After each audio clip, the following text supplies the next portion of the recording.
વાગરા વિલાયત ભૂખી પુલ પર ગુજારો અકસ્માત ઊંચાઈ પરથી અર્ટિગા કાર નીચે ભટકાઈ ચાલકનું મોત 3 ઘાયલ। વાગરા તાલુકામાં આજે વહેલી સવારે વિલાયત ભૂખી પુલ નજીક ગુજારો માર્ગ અકસ્માત સર્જાતા ચકચાર મચી ગઈ હતી।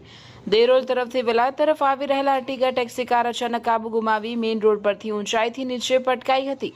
અકસ્માતમાં કારમાં સવાર ચાલકનું ઘટના સ્થળે જ કરુણ મોત નીપજ્યું હતું, જ્યારે એક બાળક સહિત 3 લોકોની ઈજાઓ પહોંચતા સારવાર માટે હોસ્પિટલ ખસેડવામાં આવ્યા હતા। પ્રાપ્ત માહિતી મુજબ GJ16AZ0806 નંબરની અર્ટિગા કારમાં એક પરિવાર દહેજ તરફ પરત ફરી રહ્યો હતો। પરિવારના સભ્યો સિવિલ હોસ્પિટલમાં પોતાના પરિજનની ખબર અંતર પૂછી પરત ફરી રહ્યા હતા।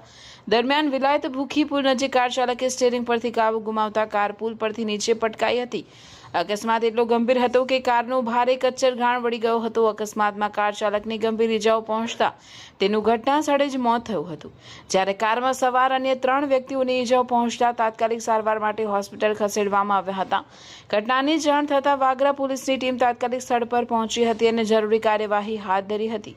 પોલીસે અકસ્માતના ચોક્કસ કારણ અંગે તપાસ શરૂ કરી છે। વહેલી સવારે બનેલા ગમખ્વાર અકસ્માતને પગલે ઘટના સ્થળે લોકોના ટોળા એકત્ર થઈ ગયા હતા। પુલ પરથી કાર નીચે પટકાવવાની ઘટનાએ ફરી એકવાર માર્ગ સુરક્ષા અને વાહન ચાલકમાં સાવચેતી અંગે સવાલો ઊભા કર્યા છે।